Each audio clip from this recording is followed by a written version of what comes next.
हाय, मैं सोनाली हूँ। वीडियो शुरू करने से पहले मेरे चैनल सोनाली वॉइस को सब्सक्राइब करें और रेगुलर अपडेट पाने के लिए बगल में दिए गए बेल आइकन को प्रेस करें। मेरा नाम अविजित है। इस दुनिया में मेरे पास मेरी बहन के सिवा कोई और नहीं था। हमारे माता पिता बहुत पहले इस दुनिया को छोड़कर चले गए थे। मैंने अपनी बहन की शादी कर दी थी और अब वह अपनी ससुराल में खुशी खुशी रह रही थी। मैं हैदराबाद में नौकरी करता था और वहीं एक किराए के फ्लैट में अकेला रहता था। मेरी नौकरी एक आम आदमी के लिए अच्छी मानी जा सकती थी। मैं मेहनत से काम करता था। कभी कभी मेरी बहन मेरे घर आ जाती थी और सारे काम करके अपनी ससुराल लौट जाती थी। लेकिन इन दिनों वह प्रेग्नेंट थी, इसलिए अब मेरे घर नहीं आ पाती थी। वैसे तो मैं अपने घर के काम खुद ही कर लेता था, लेकिन सच कहूं तो जब एक औरत घर संभालती है तो वह हर कोने को सजा देती है और घर को स्वर्ग जैसा बना देती है। पर जब एक मर्द घर संभालने की कोशिश करता है तो वह अक्सर उल्टा कर देता है। मर्द औरत की तरह घर के कामों में कुशल नहीं होता। घर चलाने की समझ और हुनर औरत के पास ही होती है। मेरे अकेलेपन का हल शायद मेरी किस्मत में लिखा था। मैंने कभी सोचा भी नहीं था कि मैं किसी लड़की से इतना प्यार कर बैठूंगा। उस लड़की के लिए मैंने हर कोशिश की, लेकिन किस्मत ने मेरे साथ एक ऐसा खेल खेला जिसकी मैंने कल्पना भी नहीं की थी। मैं जिसे दिलो-जान से चाहता था, उसने मेरे जज्बातों को ठेस पहुंचाई। फिर भी मैंने उसकी खुशी को अहमियत देते हुए उसे उसके हाल पर छोड़ दिया और अपने दिल को मजबूत कर लिया। कुछ समय बाद मेरी शादी मोहिनी से हो गई। हमारी शादी को 6 महीने हो चुके थे और मैं उसके साथ बहुत खुश था। मोहिनी बहुत खूबसूरत थी। उसकी सुंदरता देखकर हर कोई उसकी तारीफ करता था। वह इतनी सुंदर थी कि उसे देखकर नजर हटाना मुश्किल था।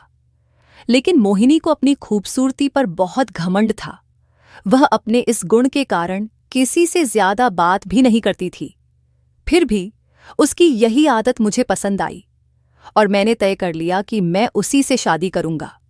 मोहिनी को पाने के लिए मैंने काफी मेहनत की और आखिरकार मेरी मेहनत रंग लाई। शादी के बाद मैं खुद को दुनिया का सबसे खुशकिस्मत इंसान मानने लगा। मैं चाहता था कि जितनी मोहब्बत मैं मोहिनी से करता हूं, वह भी मुझसे उतना ही प्यार करे। मैंने मोहिनी को कभी किसी चीज की कमी महसूस नहीं होने दी। उसकी हर डिमांड पूरी करने के लिए मैंने दिन रात मेहनत की। लेकिन मोहिनी की ख्वाहिशें बहुत ऊंची थीं और मेरी कमाई उनसे कम पड़ जाती थी। इसके बावजूद मैंने उससे वादा किया था कि मैं उसके हर सपने को पूरा करने की कोशिश करूंगा। मोहिनी मेरी बातों पर यकीन नहीं करती थी, लेकिन उसकी मुस्कान मुझे प्रेरित करती थी। मैंने तय कर लिया था कि चाहे कुछ भी हो, मैं उसकी हर जरूरत को पूरा करूंगा। मैंने दिन में अपनी नौकरी की और रात में जो भी काम मिलता, उसे खुशी खुशी करता। मेरी पूरी मेहनत सिर्फ मोहिनी की खुशी के लिए थी। 1 महीने की कड़ी मेहनत के बाद मैंने उसे एक बड़े रेस्टोरेंट में ले जाने का प्लान बनाया। वह जगह हमारे शहर की सबसे मशहूर जगहों में से एक थी। वहां जाकर मोहिनी बहुत खुश हुई। उसकी खुशी देखकर मुझे भी सुकून मिला। मैंने भगवान का शुक्रिया अदा किया और सोचा कि चलो, मैंने अपनी पत्नी को खुश कर दिया। इसके बाद यह हमारा हर हफ्ते का रूटीन बन गया। मैं उसे अलग अलग जगह घुमाने और अच्छे रेस्टोरेंट्स में खाने ले जाने लगा। भले ही यह सब मेरे लिए महंगा था, लेकिन उसकी मुस्कान मेरे लिए सबसे कीमती थी। खाने के बाद मैं उसे आइसक्रीम भी खिलाने ले जाता था। मैंने मोहिनी की हर ख्वाहिश पूरी करने की कोशिश की थी, लेकिन हाल ही में मुझे लगने लगा था कि वो खुश नहीं है। जब भी मैं उसे किसी अच्छी जगह लेकर जाता, जैसे हमारे पसंदीदा रेस्टोरेंट, उसकी खुशी पहले जैसी नहीं लगती थी। आखिरकार मैंने उससे पूछ लिया, क्या बात है, क्या तुम्हें यहां आना पसंद नहीं? वो बोली, मैं एक ही जगह बार बार आकर बोर हो गई हूं। ये जगह बहुत अच्छी है, लेकिन इंसान को हमेशा नए अनुभव चाहिए होते हैं। हमें कहीं और भी जाना चाहिए। उसकी बात सुनकर मैं चुप हो गया। मैं उसे यह नहीं बता सकता था कि हमारे बजट में यह रेस्टोरेंट ही बड़ी मुश्किल से आ पाता है। इससे ज्यादा महंगी जगहों पर जाना मेरे लिए मुमकिन नहीं था। मैं अंदर ही अंदर खुद से नाराज हो गया कि क्यों मैं अपनी पत्नी को पूरी तरह खुश नहीं रख पा रहा। मोहिनी अक्सर अपनी सहेलियों का जिक्र करती थी। मेरी सारी फ्रेंड्स कितनी खुश हैं, उनकी शादी बड़े अमीर घरों में हुई है। वो लोग हर महीने नई नई जगह घूमने जाते हैं। कोई शिमला जाता है तो कोई कश्मीर, और एक हम हैं जो घर से सिर्फ रेस्टोरेंट या मार्केट तक ही जाते हैं। यह सुनकर मुझे और भी दुख होता। मैंने तो अपनी पूरी कोशिश की थी, लेकिन वो शायद मेरी कोशिशों को समझ नहीं पाती थी। एक दिन मोहिनी ने अपनी सबसे करीबी सहेली को हमारे घर डिनर पर बुलाया। मोहिनी ने घर पर अच्छे इंतजाम किए और कई तरह के व्यंजन बनाए। इस सब में मेरा काफी पैसा खर्च हो गया, लेकिन मैंने कुछ नहीं कहा। जब उसकी सहेली घर आई तो उसने हमारे घर का जायजा लिया और कहा, तुम्हारा घर तो बहुत छोटा है, यह तो एक डिब्बे जैसा लगता है। उसने बातों बातों में यह भी कह दिया, मुझे याद है तुम्हें हमेशा अमीर लोग पसंद थे, तुम्हें किसी अमीर घर में शादी करनी चाहिए थी। ये सब तुम्हारे साथ कैसे हो गया?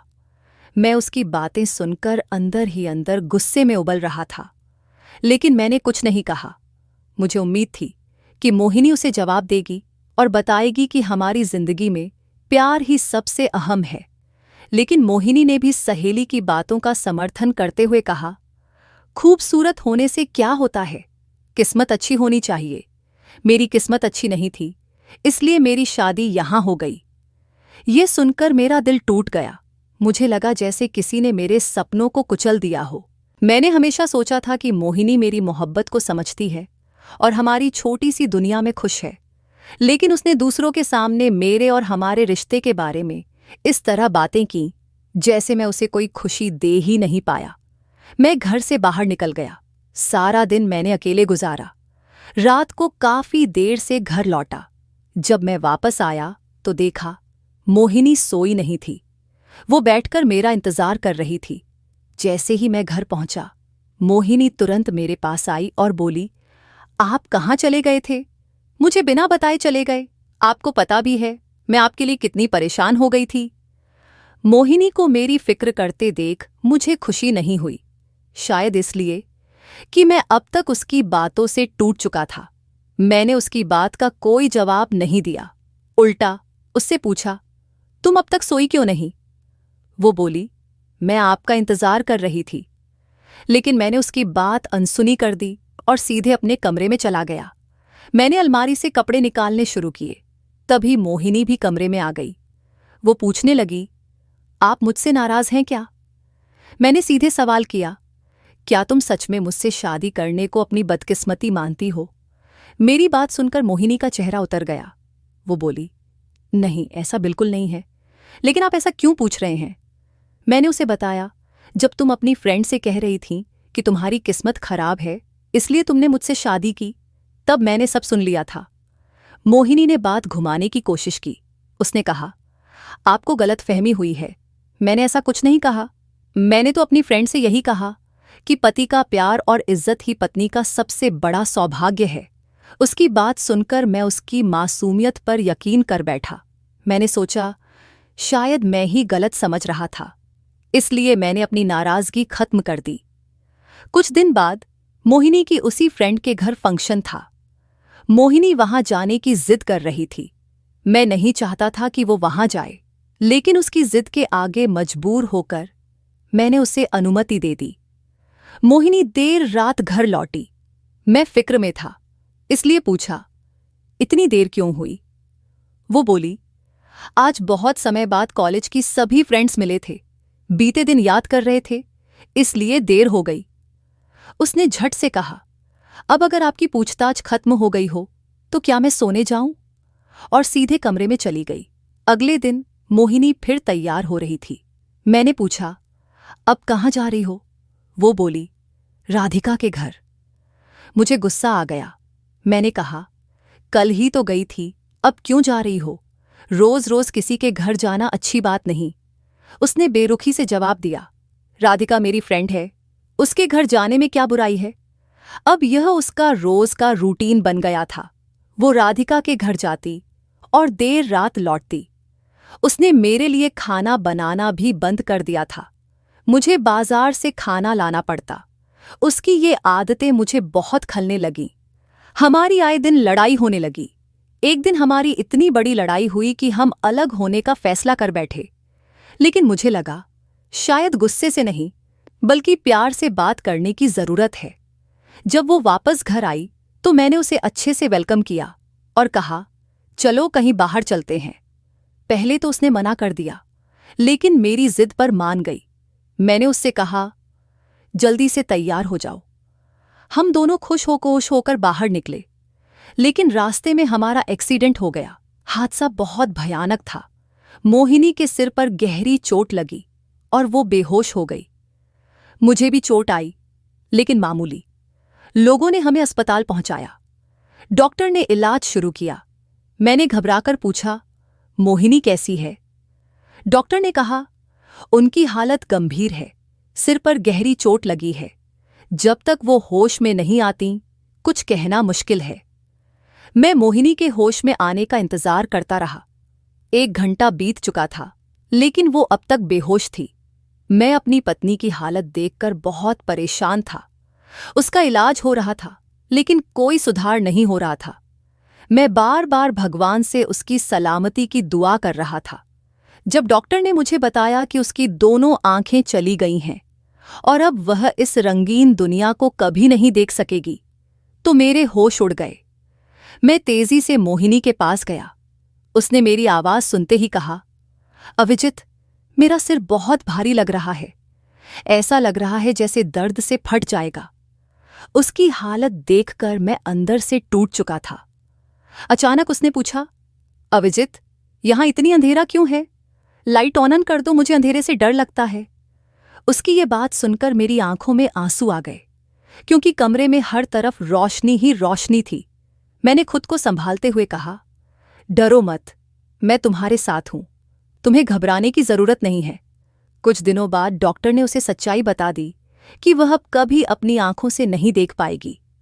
ये सुनकर वह बहुत रोई, लेकिन फिर उसने खुद को संभाल लिया। मैंने उससे वादा किया कि मैं किसी भी हालत में उसका इलाज करवाऊंगा। डॉक्टर ने भी मुझे भरोसा दिलाया था कि इलाज से उसकी आंखों की रोशनी वापस आ सकती है। मैंने जी तोड़ मेहनत शुरू कर दी।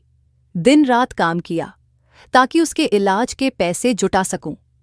कई महीने बीत गए, लेकिन उसकी हालत में कोई सुधार नहीं हुआ। धीरे धीरे मोहिनी ने उम्मीद छोड़ दी। वह भीतर से टूट चुकी थी और मैं उसे ऐसे देख नहीं पा रहा था। मैं रोज काम पर जाता, लेकिन मन हमेशा घर पर लगा रहता।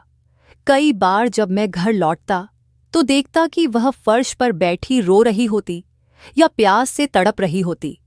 उसका दर्द देखकर मेरा दिल टूट जाता था। आखिरकार मैंने एक इंटरनेशनल अस्पताल में उसका इलाज शुरू करवाया। इसके लिए मुझे 10 लाख रुपया का कर्ज लेना पड़ा। 3 महीने बीत गए, लेकिन कोई फर्क नहीं पड़ा। मैं कर्ज के बोझ तले दबता जा रहा था। उधार देने वाले लोग मुझ पर पैसे लौटाने का दबाव डालने लगे। एक दिन मेरी बहन ने मुझसे कहा, भैया, अब भाभी का इलाज मत करवाओ, आपकी हालत बहुत खराब हो गई है। लेकिन मैं उसे कैसे समझाता कि मैं अपनी पत्नी को इस हालत में छोड़ नहीं सकता। मैंने हर संभव कोशिश की, लेकिन उसकी आंखों की रोशनी वापस नहीं आई। मेरी हालत भिखारियों जैसी हो गई थी। उधार देने वाले मुझसे पैसे मांगने के लिए हर रोज आते थे। मैं उनकी बातों को टालता, लेकिन कब तक। एक दिन जब मैं घर लौटा तो देखा कि मोहिनी के हाथ में बहुत सारे पैसे थे। वह रो रही थी। उसने कहा, ये पैसे कोई अजनबी दे गया है। मैंने हैरानी से पूछा, किसने दिए? लेकिन मोहिनी को भी नहीं पता था। अगले कुछ दिनों में यह बार बार होने लगा। हर बार कोई अजनबी पैसे देकर चला जाता। मुझे समझ नहीं आ रहा था कि कौन हमारी मदद कर रहा है और क्यों। जब भी मैं घर लौटता, मोहिनी मेरे सामने पैसे रख देती, लेकिन उसकी हालत देखकर मेरा दिल बैठ जाता था। कभी उसके बाल बिखरे होते, कभी वह तनाव में होती, और कई बार उसके चेहरे पर थप्पड़ के निशान दिखते। यह सब देखकर मैं डर जाता और सोचता, आखिर ये सब हो क्या रहा है।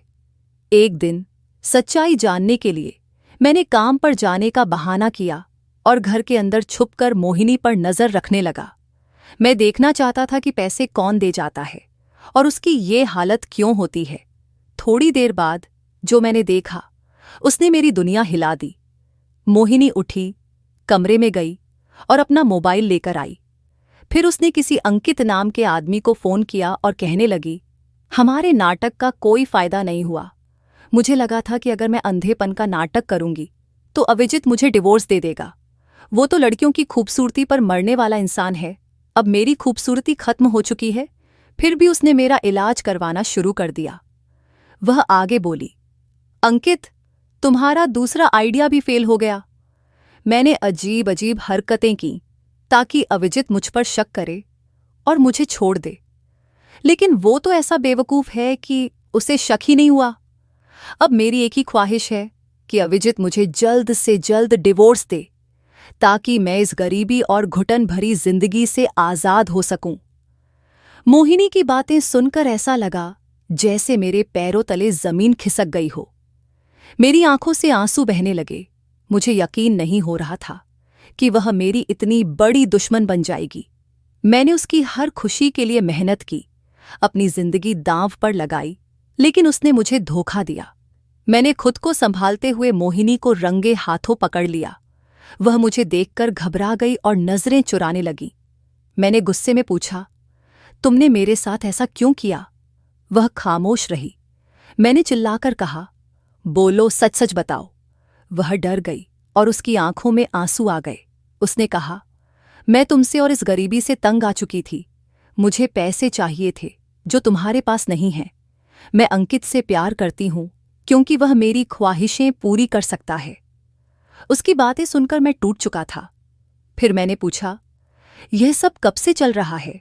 जब तुम राधिका के घर का बहाना बनाकर जाती थी, तब क्या तुम अंकित से मिलने जाती थी? उसने जवाब दिया, हाँ। फिर उसने कहा, अब जब तुम्हें सब पता चल गया है तो मुझे डिवोर्स दे दो। मैं तुम्हारे साथ नहीं रह सकती। मैंने उसे डिवोर्स दे दिया क्योंकि मैं चाहता था कि वह खुश रहे, चाहे मेरे साथ या किसी और के साथ। डिवोर्स के 4 महीने बाद एक दिन मोहिनी वापस मेरे पास आई। वह रो रही थी। उसने बताया कि अंकित ने उसे धोखा दिया। वह न तो अमीर था न ही सच्चा। उसने जो घर और गाड़ी दिखाई थी वे उसके बॉस की थीं। अंकित शादीशुदा था और उसके 2 बच्चे थे। वह सिर्फ मोहिनी के साथ वक्त बिता रहा था। मोहिनी ने मुझसे कहा, अविजित, मुझे माफ कर दो। मैं गलत थी। मुझे एहसास हो गया है कि तुम मुझसे सच्चा प्यार करते थे। प्लीज मुझे फिर से अपनी जिंदगी में जगह दे दो। लेकिन मैंने उससे साफ कहा, मैं एक ही पत्थर से 2 बार चोट नहीं खा सकता। तुमने मेरी मोहब्बत और भरोसे को तोड़ा है। अब मैं तुम्हें अपनी जिंदगी में वापस नहीं लाना चाहता। वह रोती हुई अपने माता पिता के घर लौट गई। उसके माता पिता ने भी मुझसे कहा कि मैं उसे माफ कर दूं, लेकिन मैंने साफ इनकार कर दिया। कुछ समय बाद, जब मैं आर्थिक तंगी से जूझ रहा था, एक आदमी मेरे पास आया। उसने मुझे 20 लाख का चेक दिया और कहा, ये वो पैसे हैं जो आपने मुझे 5 साल पहले उधार दिए थे। मैं अब उन्हें लौटाने आया हूं। मुझे याद आया कि जब मेरी बहन की शादी नहीं हुई थी, तब मैंने अपनी बचत से इस आदमी को कारोबार शुरू करने के लिए 10 लाख रुपया दिए थे। उस इंसान ने मेरी बहन की शादी के समय बड़ी मुश्किल से 5 लाख रुपया लौटा दिए थे, लेकिन अभी भी 5 लाख बाकी थे। समय के साथ मैं उन पैसों को पूरी तरह भूल चुका था। फिर मैंने अपनी मेहनत और लगन से उन बचे हुए पैसों को लेकर एक रेडीमेड गारमेंट्स का बिजनेस शुरू किया। भगवान की कृपा से मेरा काम चल पड़ा और कुछ ही समय में मैंने काफी तरक्की कर ली। मेरी बहन ने भी मेरी खुशहाल जिंदगी देखकर मेरे लिए एक अच्छी लड़की का रिश्ता ढूंढा और मेरी शादी करवा दी। अब मेरी शादी को 3 साल हो चुके हैं और मैं एक प्यारे बेटे का पिता भी बन गया हूं।